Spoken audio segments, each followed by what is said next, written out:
Have a look at this photograph of this young girl seated in front of a mirror. What do you think of this young lady? Who do you think she is? What do you think her daily life is like? Where do you think she lived?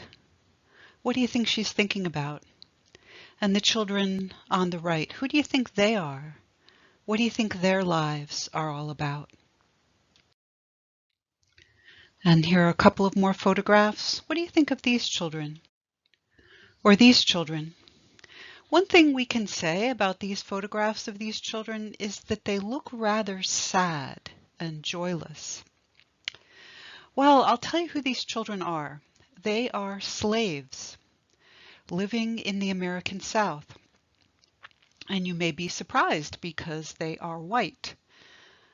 Well, one of the facts of American slavery was that slave masters would sometimes father children by slave women.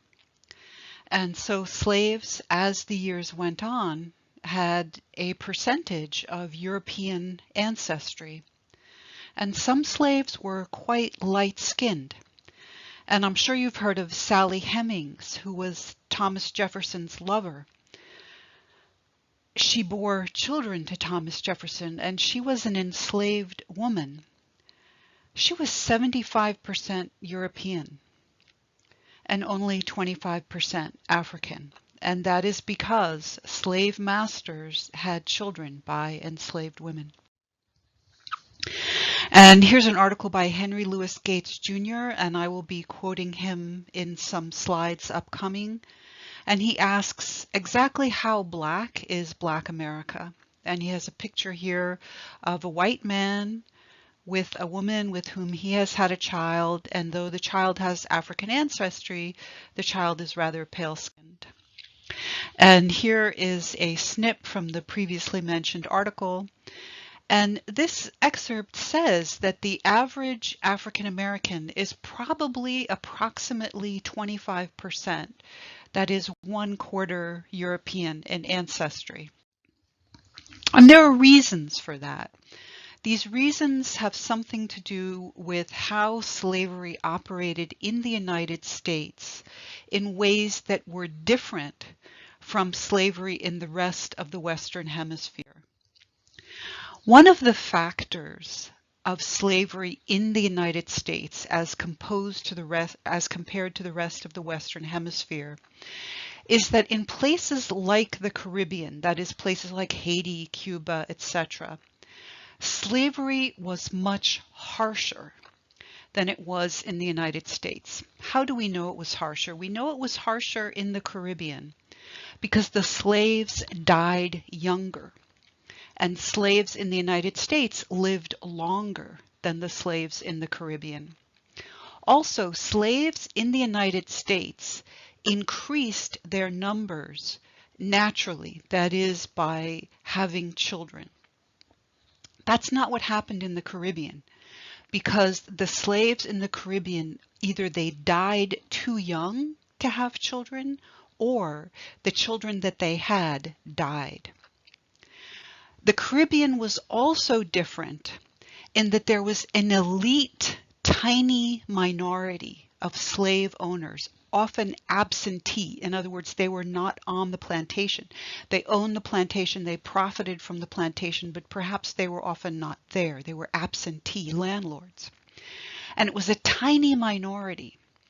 So perhaps 90% of the local population would be enslaved Africans.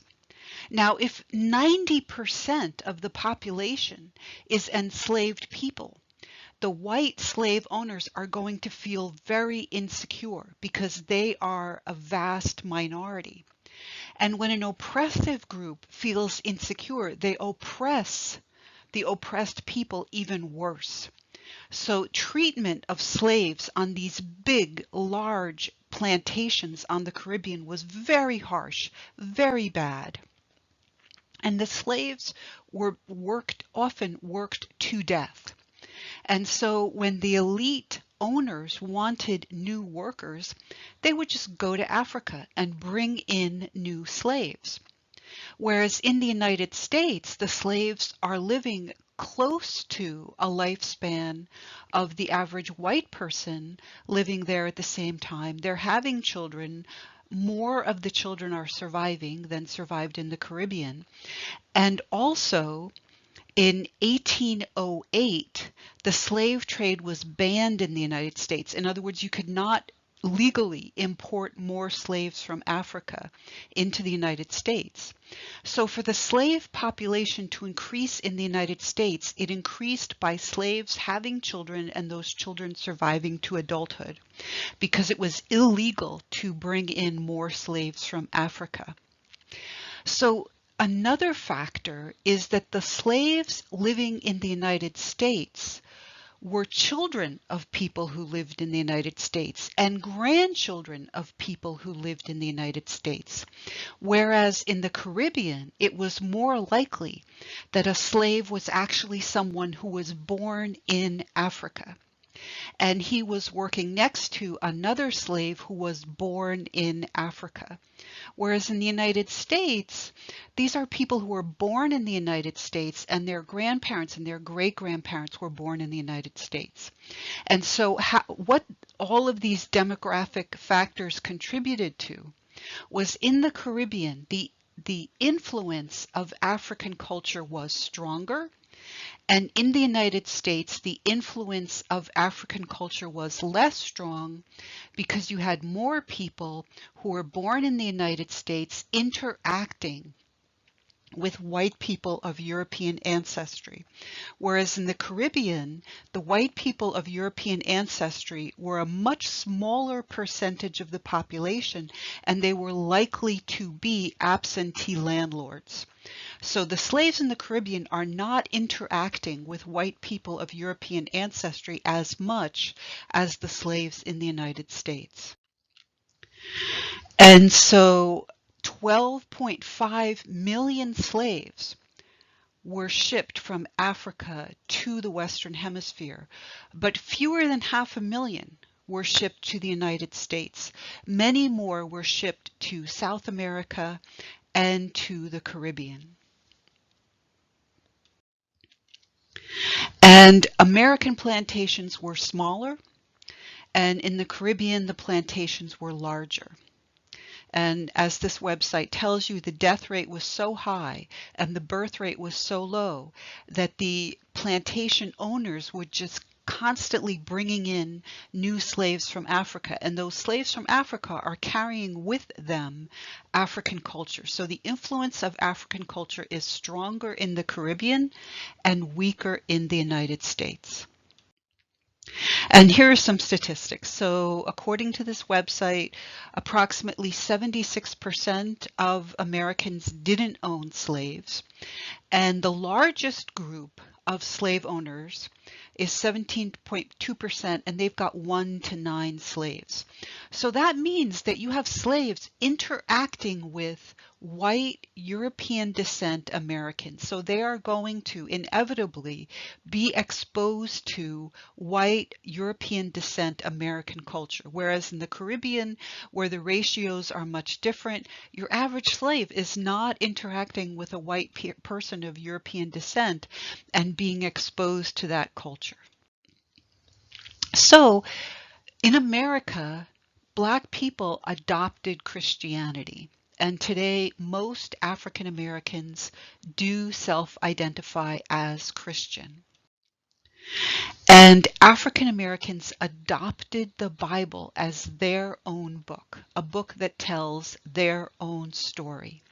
And if you're interested in this, you can check out Alan Dwight Callahan's book, The Talking Book, about how African Americans used the Bible to tell their own story and also to fuel and to offer theory for the civil rights movement. In other words, African Americans pointed to stories and values in the Bible and used that material to advance their own liberation.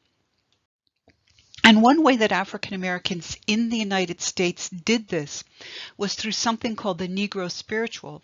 And a NEGRO spiritual is a traditional song sung by African Americans, including during slavery days and after slavery days. And these spirituals told biblical stories in a way that was absolutely describing the African American experience. For example, African Americans were whipped. Who else was whipped? Jesus, one of the main characters of the Bible. So African Americans would sing about Jesus being whipped and relate it to their own experience. For example, in the song, He Never Said a Mumbling Word.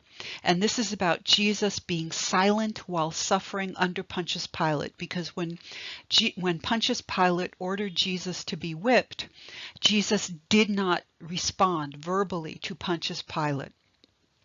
And so this Negro spiritual is about Jesus' experience, and it's also about the African American experience. And this is an index card from Alan Lomax, a very famous American folklorist who went to the South in the 1930s, and he was funded by the American government, the WPA project. And he collected these traditional Negro spirituals from African Americans. And here he's actually collecting this song about Jesus' suffering from Negro convicts at the Angola Penitentiary in Louisiana, which is a very notorious prison, very difficult conditions. And these prisoners sang about their own suffering by using a biblical story.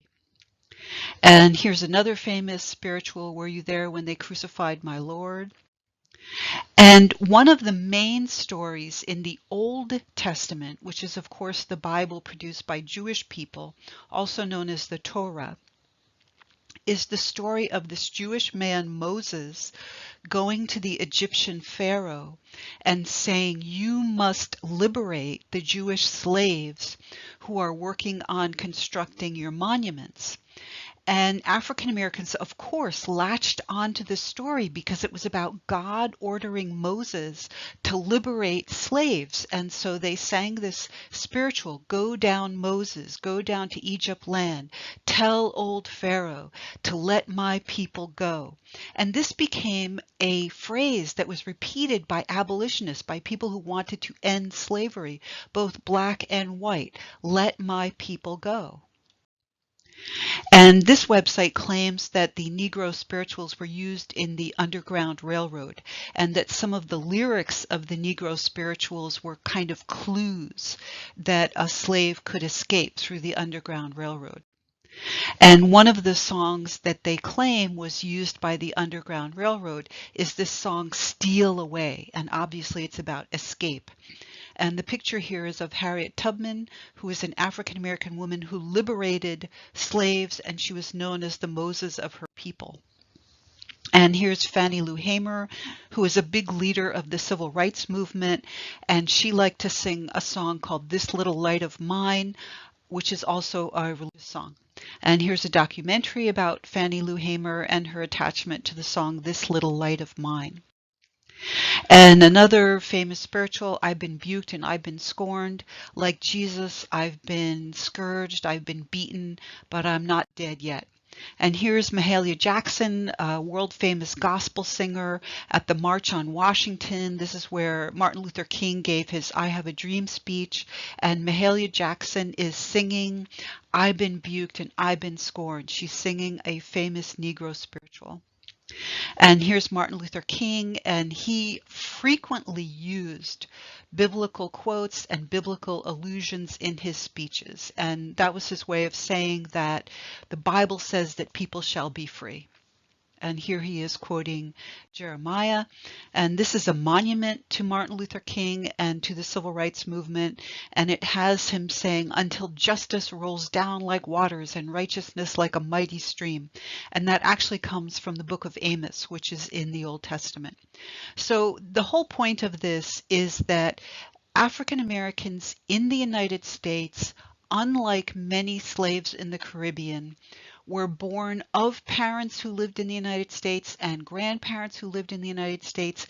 They had exposure to Americans, white Americans who had European ancestry, and they picked up Christianity and they used Christianity for their own liberation. And that's what happened in North America. But in other parts of the Western Hemisphere, that is less the case.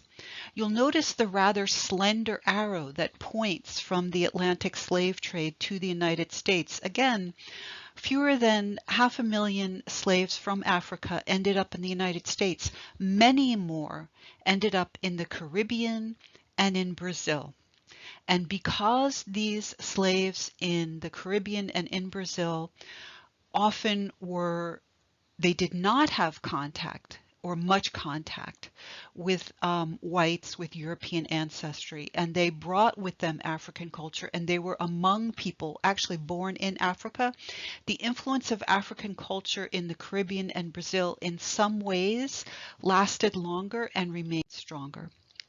Now here's a depiction. This is probably a depiction created by abolitionists, people attempting to end slavery, showing that in the Caribbean, conditions were worse than they were in the United States. The slaves died younger. Their children of slaves in the Caribbean were less likely to survive to adulthood. There were many more slaves than slave masters. In some places, the ratio was 90% slave to 10% slave master. So the slave masters treated the population worse because they were such a minority. They had to protect themselves. So they were more cruel, more sadistic. And this tiny elite class of plantation owners often worked slaves to death, and then they just brought in new slaves from Africa. And so the African traditions in the Caribbean and in Brazil lasted longer and became more strongly rooted. And here's another picture probably produced by abolitionists showing the very harsh conditions specifically on the sugar plantations. And if you read the history of slavery, they point out that the sugar plantations were among the worst places for slaves to end up. I think the worst places would be mines, like underground mines. But the sugar plantations were among the worst places for a slave to end up. That is specifically sugar plantations in the Caribbean. So here's Haiti. Haiti is a country to the southeast of the United States. It's in the Caribbean. And here are 4 young ladies living in Haiti. And as you can see, their features, their skin color is more African. They probably have less European ancestry. And here's a group photo of some folks from Haiti. So let's go back to Africa and talk about the African traditions that slaves brought with them to the Caribbean and to Brazil. And first, we'll talk a little bit about North Africa. North Africa is countries like Egypt, Libya, Tunisia, Algeria, Morocco. The peoples of North Africa are lighter skinned. They look in some ways a lot like Italians, and you can see from the map that Italy is just across a very short expanse of water from Libya. So they tend to be lighter skinned, and you can see the picture there of a famous French soccer player whose ancestors were Algerian. So North Africans are different in terms of their appearance. They're also different in that Islam entered North Africa in the 7th, 8th century as part of the Muslim conquest. Muhammad, the man who founded Islam, died in Saudi Arabia. Saudi Arabia is the country in kind of the lower right-hand quadrant of the map. Saudi Arabia is just across the Red Sea from Africa. Muhammad lived in Saudi Arabia. Well, we call it today Saudi Arabia. Back in the day, it wasn't called Saudi Arabia, but that's where Muhammad lived in the 7th century. After Muhammad died, he told his followers to spread Islam, and they began to spread Islam through something called the Muslim conquest, and they moved east across North Africa. So for the past 1400 years, North Africa has been largely Muslim. And here's another map telling pretty much the same story, that after Muhammad died, his followers moved the Muslim conquest across North Africa, and that territory has been Muslim for approximately the past 1400 years. But that leaves the entire rest of Africa. So what do the people in the southern portion of Africa, what religion do they follow? And as you can see from the photograph there, that's just a photograph of some schoolgirls in Africa. The people in sub-Saharan Africa are the people who have what we think of as an African appearance. So here's a map showing that traditional religion, and by traditional religion we mean largely something like animism, was predominant in Africa a century ago. That is sub-Saharan Africa, that is below the region that had become Muslim during the Muslim conquest. So much of sub-Saharan Africa 100 years ago is animist, and in a minute we'll talk again about what animism means. And today, nowadays, animism is not as strong as it used to be, and that's because Christian missionaries moved into Africa, and many Africans in sub-Saharan Africa became Christian. And I can't vouch for the accuracy of these maps. I found them online, but they give you a general idea. And the general idea is that in sub-Saharan Africa, that is below the northern African countries of Egypt, Algeria, Libya, Morocco, etc., the countries used to be animist, and in recent times they are more likely to be Christian. And that's because Christian missionaries moved into southern Africa. So what is animism? Animism is a belief that all objects and animals and even abstract nouns have spirits. So you might call, like for example in paganism, you might say the god of love, the god of the ocean, the god of disease, or you might call it the spirit of the corn, the spirit of the wheat, the spirit of the clouds. And your goal, if you are an animist, is to have a good relationship with the spirits. You want to be on good terms with the spirits. So you might sacrifice to the spirits, and sacrifice is about making the spirits happy. You get hungry, the spirits get hungry. So you offer the spirits some food. You get lonely, the spirits get lonely. So you offer the spirits your companionship. You honor the spirits maybe by wearing a certain color that the spirits want to see you wear, or you give the spirits some gifts. So for example, if you're harvesting the corn, you offer something to the spirit of the corn. And you can also invite the spirits to enter you in a trance state. So when we say that Africa below the Sahara was largely animist 100 years ago, that's what we're talking about.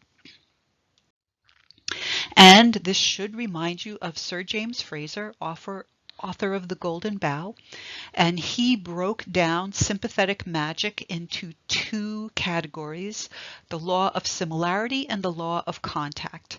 So when you are worshiping your spirit or you're having a good relationship with your spirit, you're going to do things that are like your other things or things that have had contact with other things. And we'll be talking more about that soon. And the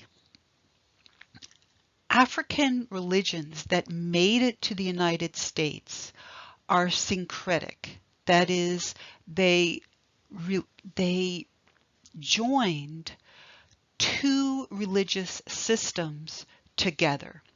So when the Africans were on the slave ships and when they came to the Caribbean or Brazil, they saw that the powers, the people who owned the plantations, were Christian. They were European, they were Christian. But the Africans still had their traditional beliefs. So they kind of plugged their traditional beliefs, their animistic beliefs, into the appearance of the Europeans' Christian religion. And we call that syncretism. Syncretism is a combination of different religions or spiritual traditions. And in the Caribbean and in South America, West African beliefs, because most of these slaves came from West Africa, were blended with Christianity to form traditions such as Voodoo, Santeria, and Candomblé. So these Catholic saints, like an image or a picture of a Catholic saint to a slave on a plantation, they might use this image for their ceremonies, but think of their own spirits while using the Catholic image. And here's a website that offers you a system of comparisons. So in other words, a picture of St. Peter or a statue of St. Peter would be used for a ceremony to Damballa. A picture of Moses would be used, for example, in a ceremony for Black Damballa. A picture of St. Peter might be used for a ceremony with Legba. And here are some altars. Some of these are Voodoo altars, Santeria altars, Candomblé altars. And you'll see that there are pictures and statues of Catholic saints, but this is not to be used in a Catholic ceremony. It's to be used in a Santeria ceremony or a Voodoo ceremony or a Candomblé ceremony or some other system that is an example of syncretism. And here's another altar that has images that are kind of vaguely not 100% Catholic, but sort of similar to Catholicism. And here's another altar. You can see on the far right something that looks like a Catholic saint, but right next to that you can see a skull, which is possibly Papa Legba, and you can see the cowrie shells. Cowrie shells are often used in these syncretism religions. Cowrie shells, Dundies would say they are symbolic of vaginas, but in any case, cowrie shells were certainly used as money. So you see cowrie shells in the central figure. There's kind of like a head that has sort of a face and red feathers coming out of the top. It has cowrie shell eyes, cowrie shell mouth, and a cowrie shell crown. And over on the far left, you see an archangel, and the archangel is not thought of by the person performing this ceremony as a Catholic archangel. Rather, it's thought of as one of the African spirits inhabiting that statue. And here's another altar, and at the center of this altar, you see a monstrance. That's the gold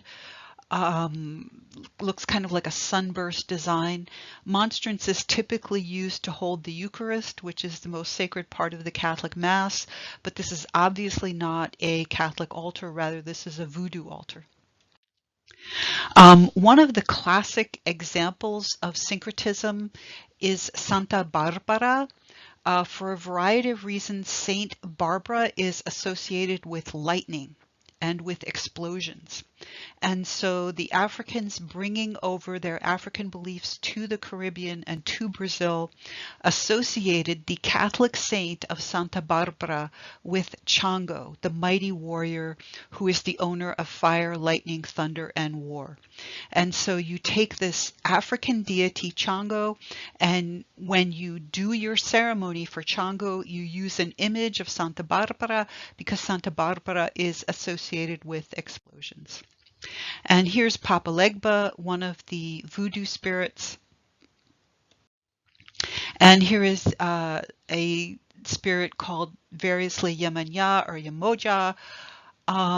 This is the African goddess of the sea or of water, and she is sometimes depicted as something like the Blessed Virgin Mary. So that again is syncretism. And here is Babalu Aye. Babalu Aye is the god associated, or the spirit associated with disease and with healing. And on the left, you see an image of Babalu Aye who looks a little bit more African. And on the right, you see an image of Babalu Aye who looks a little bit more European. And this is Saint Lazarus. And I use the word God to talk about Babalu Aye, and that is, I should not have said that, that's a misnomer. Scholars of Voodoo will tell you that Voodoo believes in one God called Bon Dieu, which comes from French for good God. But bon Dieu is far away and he's not interested in you, and you really can't get anything done through bon Dieu. So you have to go through these spiritual entities. And I don't know if you've ever heard of a TV show called I Love Lucy. It was one of the most popular TV shows during the 1950s. And the man on the right here is Desi Arnaz, who came from Cuba, and he was the husband in real life and on the TV show of Lucille Ball. And because he came from Cuba, his entry into American popular culture was through his hit song Babalu. And you really should go to YouTube and search Desi Arnaz and Babalu and watch him performing this song. He's tremendous. He really knocks this song out of the park. And Babalu is an invocation of Babalu Aye, a god from a syncretistic African/Christian religion. And here's the Voodoo universe exploring Babalu Aye and Ricky Ricardo. Ricky Ricardo is Desi Arnaz's name on the I Love Lucy show. So how do you call the practitioners of voodoo? Well, you can call them priests, you can call them houngans, you can call them mambos, you can call them bokers. There's various terms, and the practitioners of voodoo can be either male or female, and we can call them priests, which is, the English word, probably the easiest to use. If you go to an African village, you might think that the practitioner, the magic practitioner, would look like this man looks with face makeup and a special mask. But more often than not, if you go to an African village, you're going to find that the practitioner just looks like an average guy. In the village that I lived in Africa, the guy who practiced magic looked like anybody else. He wore Western clothes, he wore sneakers. His house was no different from anyone else's house. He didn't wear special makeup or special costumes. And here we have some ceremonies where people are wearing special makeup and special costumes, and these pictures are from Africa. But as I said, in many villages, the practitioner, the priest, whatever you want to call him, witch doctor, healer, traditional healer, there's a variety of different terms, will just look like anybody else in the village. This guy is just wearing regular clothes. He lives in a house similar to anybody else in the village, but he's the person who knows how to do this stuff. And here's another guy who's just wearing regular clothes, regular shirt, regular flip-flops, and his house is just like anybody else's. Okay, so how do these religions work in practice? Well, one thing that you might have if you are a follower of this religion is something called an amulet. An amulet will contain materials that give you power, protection, strength, what have you. And I knew many people when I lived in Africa who wore amulets like this. And these amulets can be made from any number of things. These photographs are from Wikipedia by Alexander Sarli. They're the Akodesewa fetish market in West Africa. And you can see that it's a lot of animal parts. There are pelts, there are animal skulls, there are animal horns. There are also, you can see in the lower right-hand corner, you can see human heads, not real human heads, obviously carved human heads. And how this works, again, is sympathetic magic, homeopathic magic, contagious magic. If you want to be fast, you're going to take a part of a fast animal. If you want to be good at sex, you're going to want a rhino horn, because the rhino horn is a phallic symbol. If you want to be smart, you're going to want something from the body of an owl, because owls can see in the dark, so they're associated with intelligence. And you can see an owl in the lower right-hand corner. And here's another view of the same market, also from Wikipedia, and another view, and another view. And skulls. One of the harder things to look at a market like this is all the animal skulls lined up. And human forms. And of course, you can use the human form to either hurt or help your enemies or your friends. And again, this is sympathetic magic. If you have a form that looks like someone you want to hurt or help, you hurt or help the statue, and that hurts or helps your enemy or your friend. And here is a bat being prepared for the market. And you don't just use animal parts, you can use minerals, you can use herbs, you can use any number of objects that have qualities associated with what you hope to accomplish. For example, you can use herbs, and here's a website that talks about roots and herbs that you can use in spell work. What I tend to find is that the roots and herbs that are chosen for the following reasons. One, people like roots and herbs that have a strong scent. So a lot of these plants are plants that have a strong scent. People assume that if something has a strong scent, that it has special powers. Two, people choose roots and herbs that have strong colors. For example, bloodroot.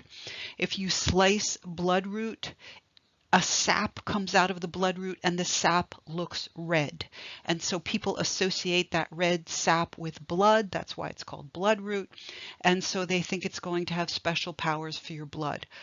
There's also a plant called milk thistle that looks like it has milk on it, and so people will associate that with problems of the breasts, for example. So people look for plants that have strong scents. People look for plants that have strong appearances, and people look for plants that look like often either human bodies or human body parts. And I will give you some examples of that.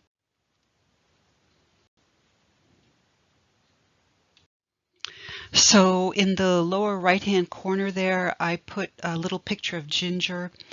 Ginger is an Eastern root. That is, it's used a lot in, for example, China.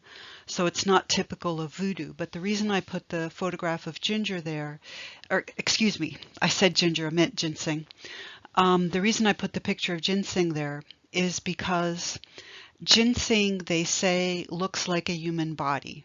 And so that's one reason why people who do traditional Chinese medicine believe that ginseng is good for you, because it looks like a human body. And so that logic, that law of similarities, that if something looks like something, then it's good for something, also operates in voodoo. And it also operates in reference to colors. Remember, Sir James Frazer talks about people thinking that if they kill a yellow bird, they can cure themselves of jaundice because jaundice makes their skin turn yellow. So that's the law of similarities, that if something looks like something else, it is good for that something else. And so that same approach works in voodoo and the use of roots and plants in spells. And you see some of the plants mentioned here. Ruda is rue. Rue has a nice smell, so people use rue. Wormwood and mugwort are both very common plants that grow in North America. They actually grow as weeds. They're probably growing on a sidewalk near you, and they have a strong smell, so people choose to use them in magic. Bloodroot, I've already mentioned. Bloodroot has a root that if you cut the root, it gives off a reddish sap, and so people think that this root is good for any kind of a blood problem. This listing mentions devil's shoestring. Devil's shoestring is a plant that hikers trip over, or that deer trip over, because it creates kind of a mess on the forest floor. It's very kind of tangled. And so if you want to make a spell to trip up your enemy, you use some devil's shoestring. Ginger is mentioned there. Ginger has a very strong taste and a strong smell. So this web page associates it with adventure. Why adventure? Because it has a strong, stimulating taste and smell. It can also make you feel warm when you eat ginger, and so they associate it with sensuality and sexuality. That's the law of similarities. Sex makes you feel warm, ginger makes you feel warm, so ginger is good for your sexuality. High John the Conqueror root. High John the Conqueror root is the most famous root associated with voodoo, and we'll be talking about that in a minute. Orris root. is associated with love spells. Why? Because orris root smells good. And in fact, professional perfumers use orris root in their perfume. Marjoram is something that's used in Italian cooking. Parsley and marjoram both have a strong scent. Witch hazel bark. Witch hazel bark is associated with chastity and with grief. Why? Because witch hazel is an astringent. That is, if you use a tincture of witch hazel, you can dry up your skin or bring your pores closer together. So it actually has medicinal properties. So the law of similarity suggests that something that is drying will dry your tears. So it's good for grief. And the law of similarity suggests that something that is an astringent that makes the skin feel tight will be good for chastity, because, you know, the woman's opening will be closed with this witch hazel. And I mentioned John the Conqueror root. John the Conqueror root is the single most beloved root in Voodoo. And you can see the picture over towards the right, and in the bottom left-hand corner of the picture, it has a picture of the root itself. And the simple fact is that people associate the appearance of the root with a man's testicle. And for that reason, John the Conqueror root is said to make you invincible. So if you want to go for a job interview and you want to be invincible, you include some John the Conqueror root in your deluxe mojo bag. And that deluxe mojo bag is something that you can buy online. And someone takes a pretty bag and puts into it some John the Conqueror root and sends it to you, and it makes you invincible. And these are like the amulets previously mentioned that people can use in Africa. Now, Voodoo tends to be controversial, and there are various reasons why it's controversial. And you can see this is a screen cap of the Wikipedia page for Voodoo, and it mentions that some people choose to spell it Vodou. And this often happens when something is controversial, that people come up with a different name for it or a different spelling for it. For example, gay people used to be called homosexuals, and people who were gay said, you know, we need a more positive term for who we are. And so they chose to use the word gay as kind of like a refurbishment of the image. And women have the same problem. There are so many words for women that used to be neutral or positive. For example, the word bitch used to just mean a female dog, but because it's associated with women, it has come to have a very negative connotation. So when you have a negative reputation, sometimes you try to clear up your reputation by coming up with a new word or a new spelling. And so some people don't want to use the spelling Voodoo because they think that has a negative connotation. And so they've come up with the spelling Vodou, which they believe has a more positive connotation. And one of the people who's trying to give Voodoo a better reputation is an American scholar named Patrick Bellegarde Smith. And he was interviewed on the radio show On Being, and he talks about Voodoo as a respectable, empowering belief system. And he argues that Voodoo should be treated with respect. And if you're interested in reading a very positive depiction of Voodoo, have a look at this interview with Patrick Bellegarde Smith.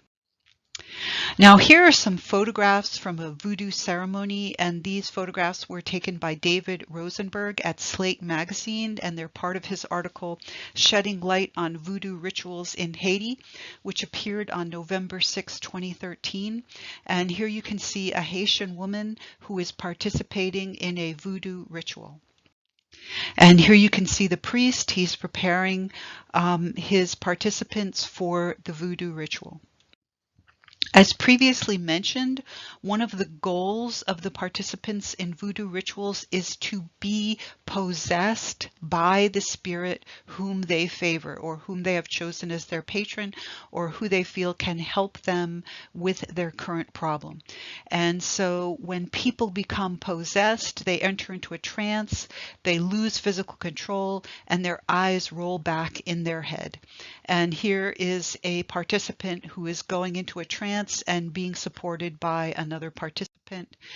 And one of the aspects of this voodoo ritual is animal sacrifice, because as previously mentioned, the spirits become hungry just in the same way that humans become hungry, and the spirits must be fed and satisfied in the same way that humans must be fed and satisfied.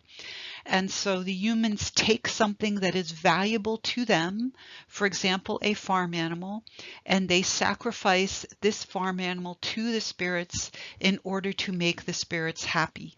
And also in some of these rituals, for example, Santeria, I know of a friend who felt that she was under a curse, and a Santeria practitioner charged her some money and said, I will remove the curse from you, but you have to sacrifice a rooster and bathe in its blood. So my friend took off all of her clothing and stood in a bathtub and bathed herself with the blood of the rooster. And the blood was meant to cleanse her of the curse that she believed was affecting her life. And here we see the body of the sacrificed animal now has these decorations that are related to voodoo. And here we see the person who had previously gone into a trance is now basically collapsing and being supported by the other participant in the ritual. And here we see a young lady who has entered into a trance, completely collapsed on the floor. And if you're interested in this aspect of voodoo, the trance aspect of voodoo, or if you just want to see a really good movie, I recommend Orfeo Negro, which is a Brazilian film that takes the Greek myth of Orpheus and depicts Orpheus in Brazil during Carnival and interweaves the Orpheus myth with a syncretic religion, candomblé, practiced in Brazil. And there are scenes where practitioners go into a trance, and it's a beautiful movie and it's very interesting. And I'm sure you could see a lot of it on YouTube. So yes, people want to give voodoo a better reputation, but voodoo, like all belief systems, does have a dark side, and the dark side became evident, for example, after the earthquake in 2010 in Haiti, because citizens of Haiti concluded that the earthquake and the subsequent cholera epidemic was caused by voodoo priests who were doing bad things. And so dozens of alleged voodoo practitioners were murdered in really horrible ways by people who were convinced that the earthquake and the subsequent cholera outbreak were caused by bad voodoo. And here's a newspaper article from 2010, 45 people lynched in Haiti amid cholera fears. And I think it was discovered that the cholera outbreak was actually caused by UN support, like the UN flew in people to help Haiti deal with the earthquake. And some of the people who were flown in brought with them the cholera epidemic. So I don't think that voodoo practitioners had anything to do with the earthquake or with the cholera, but some people in Haiti decided that they did. And so you can see here, this article says that people were killed with machetes and that other people were burned alive by mobs that threw tires and gasoline on them in order to burn them.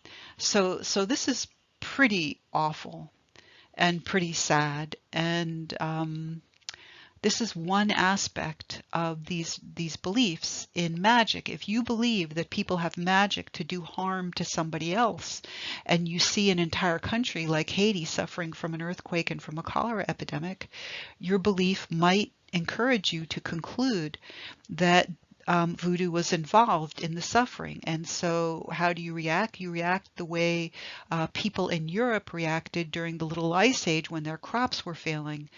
You burn people alive. There's another dark side to magic in Africa.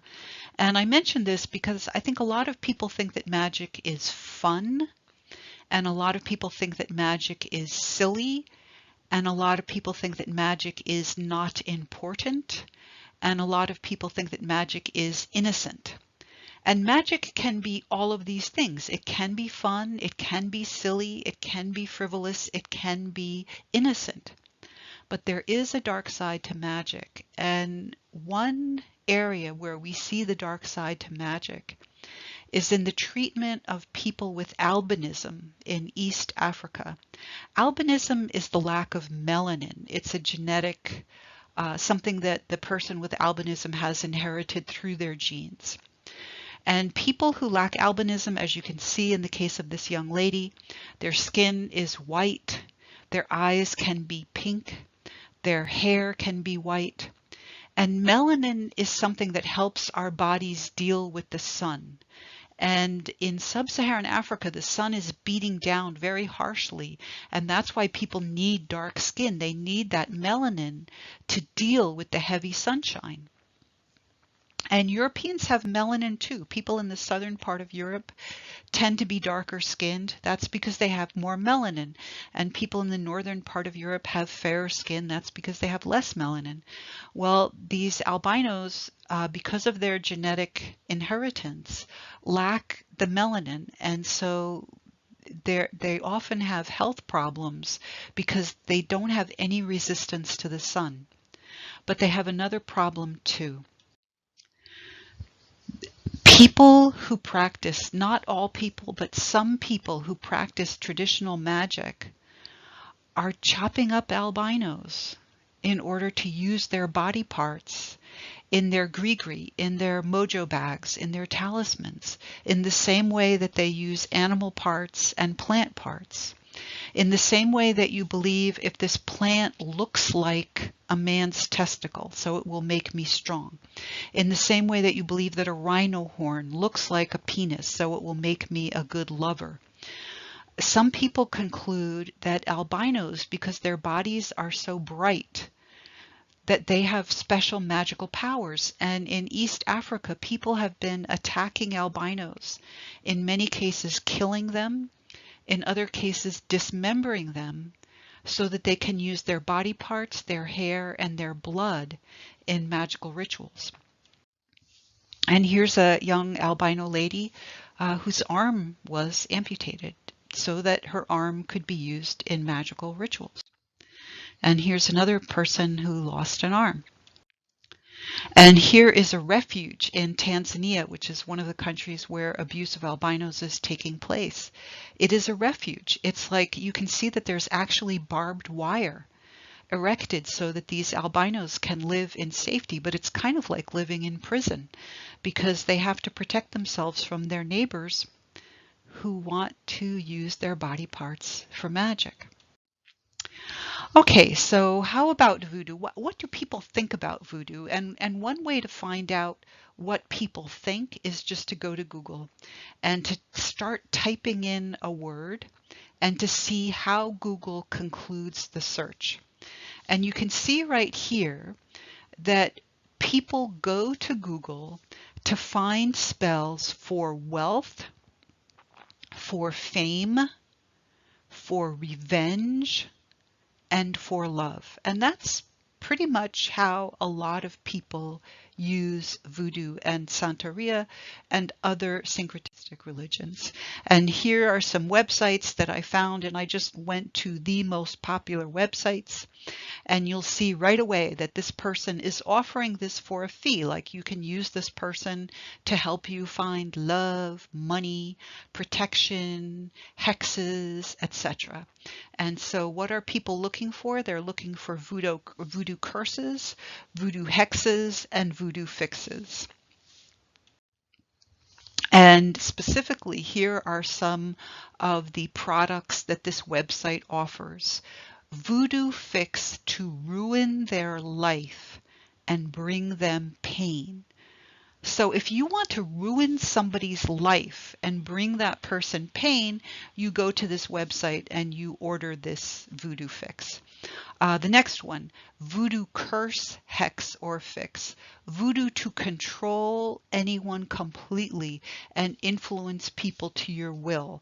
So if you want to get somebody to do something, you can send this person however much money he or she is demanding, and that will give you the power to control someone and influence them. You can destroy someone's life up on the top of the right-hand side. Voodoo hex to bring financial loss and career failure. Voodoo curse to destroy a relationship and ruin his or her love life. Voodoo curse to get justice and do to them what they did to you. And you'll notice my notation on the left-hand side. Remember George Foster and the concept of limited good. If you believe there's only so much good in the world, if you see that someone else has more than you want to take away what that person has so that you can be better off. And I think that's the logic behind these voodoo curses, which you can purchase on the web. And of course, there's the Voodoo Ultimate Revenge, where you can actually kill someone using voodoo. And you're going to read Zora Neale Hurston's book, Mules and Men, where she openly claims that she participated in creating a voodoo curse that killed someone. And I like the little pop-up on the left-hand side. Hello, assistance is available via Facebook Messenger, WhatsApp, or texting. So you can kill someone using this online curse through Facebook. And you can also get a Voodoo Revenge doll kit, and you can get voodoo wealth rituals. And I'm not trying to say that this is how all voodoo practitioners think, but again, if you go to Google and you just type in the word voodoo, these are the first things that come up because these are the most popular websites. Voodoo death spell is one of the most dangerous black magic spells. So, you can, this person is claiming that you can kill people using voodoo. I'm actually surprised that this is legal. Voodoo magic spells may affect their victim's family member and friends. Okay. So if you would like to do some voodoo or Santeria or any other syncretistic religion yourself, we have a store. Actually, there are many stores quite close by. They're called Botanicas, and you can buy all the ingredients that you need for your spell. And the store that I think is very large and very expansive, and the store owner is very outgoing and would be more than happy to help you, is the Botanica San Lazaro. And the Botanica San Lazaro is at 261 Crooks Ave, Clifton, New Jersey. And to read about voodoo, some really good things to read are Mules and Men by Zora Neale Hurston. Zora Neale Hurston is a really interesting person. She's a black woman. She was born in the South. She grew up in Florida. She moved up north. She went to Columbia University. I think she was the only black student at Columbia University. This was in the 1920s, I think. She was a student of Franz Boas. Franz Boas is the father of American anthropology. He gave us the concept of cultural relativism. He's a very influential scholar. Franz Boas wanted to have black students, and he wanted to have female students because he wanted to oppose white supremacy. And Margaret Mead was a student of Franz Boas, and Ruth Benedict was a student of Franz Boas, and Zora Neale Hurston was a student of Franz Boas. And this is a Zora Neale Hurston webpage. It says it's the official website of Zora Neale Hurston. She's a very popular author, so you'll see many webpages dedicated to her. And so she's someone really worth getting to know. And she describes being accepted as a voodoo practitioner. Another really good thing to read about voodoo is an excerpt from the book Midnight in the Garden of Good and Evil, a Savannah story. This book, I think, spent the longest amount of time on the New York Times bestseller list. In other words, it is one of the most popular nonfiction books ever written. It's the story of a very wealthy man. He was an antiques dealer who lived in a building called the Mercer House, and it was called the Mercer House because it's where Johnny Mercer lived, and Johnny Mercer was a famous singer and songwriter. But by the time this man moved into the house, Johnny Mercer had already died. And so this guy was a wealthy antiques dealer, and he was also gay. And he had a relationship with a young man whom he shot dead. And he went to trial, and he used the services of this woman who he calls Minerva, and she was a voodoo practitioner living in modern day Georgia. And so you're going to learn through the book Midnight in the Garden of Good and Evil about this murder and about Minerva and her voodoo fixes so that the rich man who shot the poor young gay hustler could avoid being found guilty at a trial. And you're also going to watch a film about bottle spells. Bottle spells, as the name suggests, are spells that are put in bottles and that are put in running water. And here's a website that sells bottle spells. And here's a website that describes bottle spells. And, you know, it's pretty straightforward. You put a magical spell into a bottle and then eventually you throw it into some running water. And Carolina Conjure tells you about bottle spells. And here's a little bit more about bottle spells. And you'll notice that honey is used in this particular spell to get someone to be nice to you. And it's not complicated. I mean, honey is sweet. And so you're going to put something sweet into this bottle spell to get someone to like you because people like sweet food. And that is, this site itself talks about Sir James Fraser's homeopathic magic and contagious magic. And here's the film. It's a BBC, it's a really short video. See, it's about 5 minutes long, talking about the bottle spells found in the river near Lafayette, Louisiana. Because Louisiana is on the Gulf of Mexico, and so the Caribbean influence is fairly strong in Louisiana, especially in New Orleans. And you're also going to read a short article, which is rather sad. As you can see, the baby here has health problems, and this baby did not live long. And the baby was buried in Connecticut, and the body was stolen. And the police believe that the body was used in a ritual, specifically a Palo ritual. And Palo is one of these syncretistic religions that takes some aspect from African religions and then kind of moved them to the United States. And Palo specifically, or practitioners of Palo in the United States, have been accused of stealing corpses. And they use the corpses in their magic practices. And this particular baby was stolen from a Connecticut grave and possibly used in a magic ceremony and then thrown into the Passaic River. And this final picture was taken in Paterson, New Jersey, within the past 5 years, because there are people in Paterson who practice these syncretistic religions, and they go out into wooded areas in order to do their ceremonies, and they leave the magic objects in the wooded area so that the magic can remain.